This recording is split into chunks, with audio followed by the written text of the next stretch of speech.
Hi, welcome back. Let's move right on through the calendar. Last video, I talked about January, February, and March. This video, I'm going to talk about my April in Japan and tack on May at the end because not much happened in May. However, April was my busiest month so far. I went to a cherry blossom festival, a soccer game, my school's class excursion, which is like a school-wide field trip, back to Hitachi Seaside Park for the spring flowers, and lastly, to Seabirds Cafe for the first time.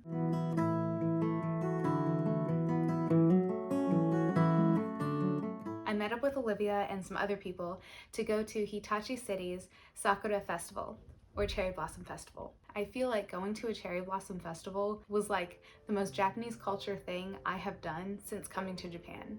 The main street of Hitachi City is lined with cherry blossom trees. And every time the wind blew, cherry blossom petals would just float around you. They would just pull up on the ground in little pockets and corners. At the festival, there was plenty to eat, which I was really excited for. I really wanted to try festival food.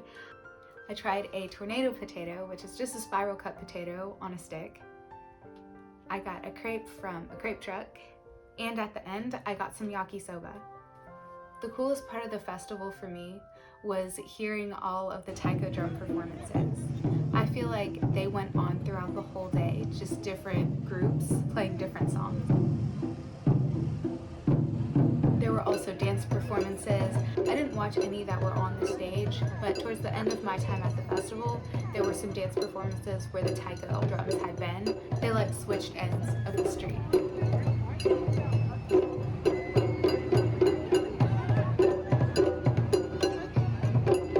One of the wildest things that I saw at the festival felt so anime. They actually had a goldfish scoop or a goldfish catch.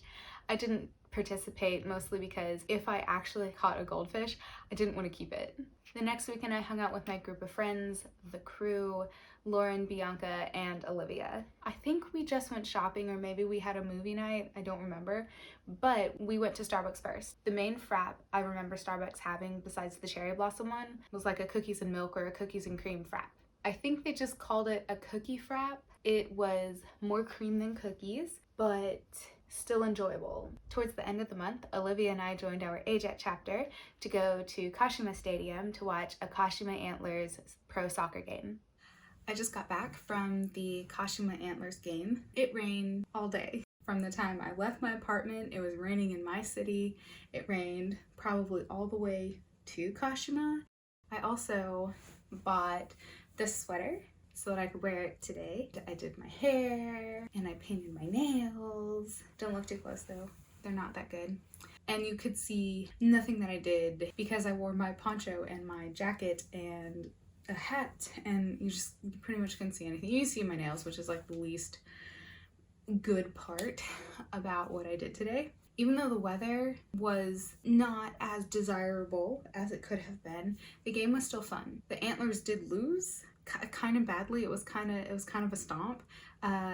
They played against Kobe, who I think is the number 1 or 2 team in Japan, and I think the Antlers are like the 15th ranked team. So Kobe won 5-1. It was cool to see how Japanese sporting events are.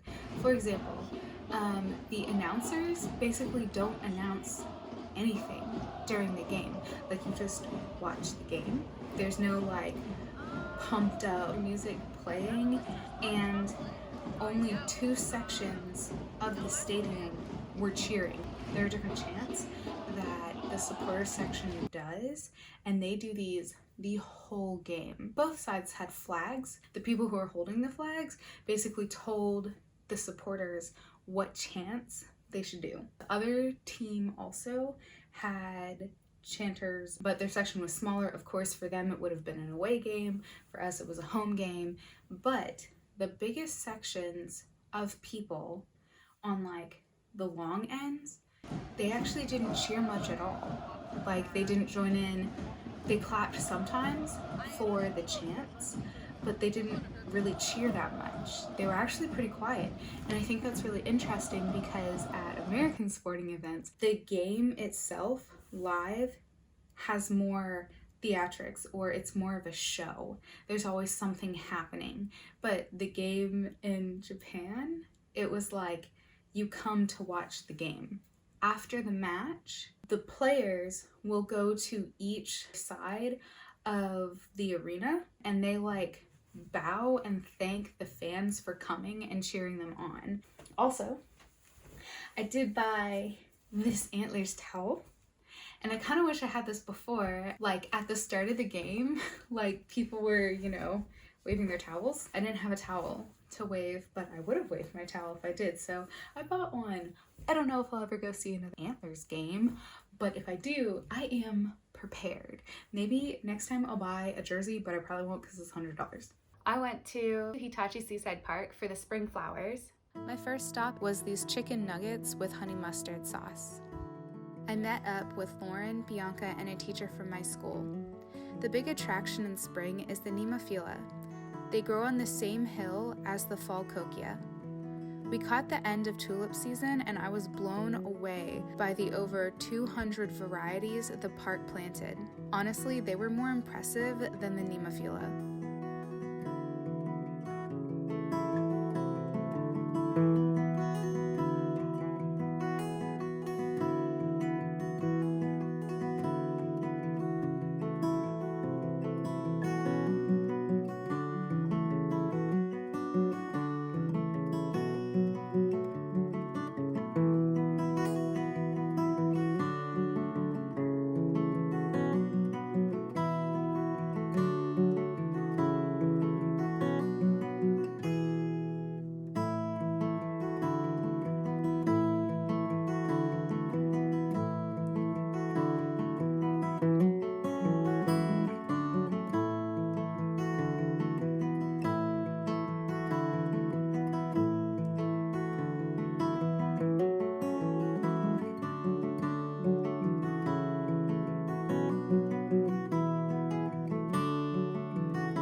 As expected, the hill was super crowded.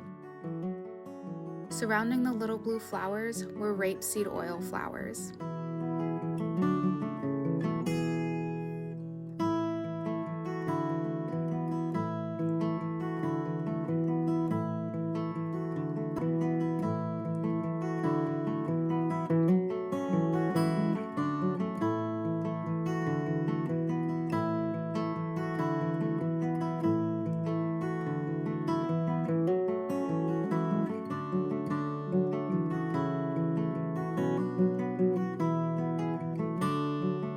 After the hill, we got some Nemophila ice cream. I got the soft serve, though it tasted like ramune, so I don't think it was actually Nemophila flavored. We sat at the picnic table area under some trees because the sun was harsh, and these little green bugs were everywhere. After our ice cream break, we made our way back to the entrance and picked up some real food. I got this absolutely delicious burger and some really good fries from one of the food trucks. That ended my second trip to Hitachi Seaside Park. April is the start of a new school year at work, so we get new teachers to replace the teachers that just rotated, and we get new students. I think to help with classroom rapport between students, the school goes on a school-wide excursion. We would consider it a field trip, but the whole school does it at the same time. Each class, sometimes a couple of classes together, will go on different day trips. The class that I joined went to an aquarium and did a barbecue for lunch. It was really fun, but I'm still really shy around my students outside of a classroom setting.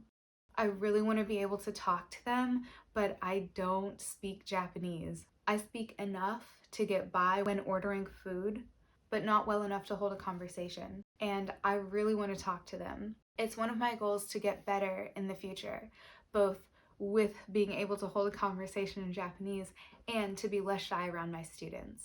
The last weekend in April, I met up with the crew at Hitachi Station to go to Seabirds Cafe. Seabirds is famous mostly for its view. It has all glass walls, so you have a really nice view of the ocean. For food, the cafe is famous for pancakes, as told to me by my students. I got English breakfast tea. The brand of tea was Mighty Leaf, which I was surprised to see here since it's a brand that I've seen in the States. I ordered the original pancakes. Now, the pancakes come with a salad, and I've noticed that a lot of Japanese breakfast, when they do Western style breakfast, it comes with a little side salad, which I think is so interesting, but I don't hate it. So May was really uneventful for me, which is actually really good because April was so busy. Though there are a couple of things that I did do. One of those things was Olivia's parents came to visit her. So Olivia, her mom, and I went back to Seabirds. This time I got caramel banana pancakes. And Olivia's mom is really sweet, and it was really nice to get to talk with her. I hope she gets to come back to visit Olivia, and when she does, I hope I get to eat with her again. The much advertised melon frap from Starbucks came out in May. It was so melony. Even the whipped cream was slightly tinted green and tasted like melon. It was also extremely sweet. It had orange, like cantaloupe melon jelly at the bottom, and the rest of it was like green, kind of like honeydew melon. It was so good. If you don't like melon, you would absolutely hate this drink because it was basically sucking down a melon. But for me, it was delicious. I also tried the less anticipated strawberry frappuccino. It wasn't as sweet as the melon frap, and it was creamier. It was good. Lastly, in May, I started working on buying a car. As for my license, getting my license has been a saga, and it is still being written. We'll dive into that story upon completion. That does it for this video. Next time, I'm going to talk about my summer days leading up to my first trip back to the US at the end of August. Thank you so much for tuning in, and until next time, bye! Goldfish Catch is just so anime. Check this out. The Snickers bar that I bought at the local konbini. Who knew Japan had Snickers? I didn't. It's always cool. Everything is cool. I've said cool so many times. Maybe I should put a cool counter up.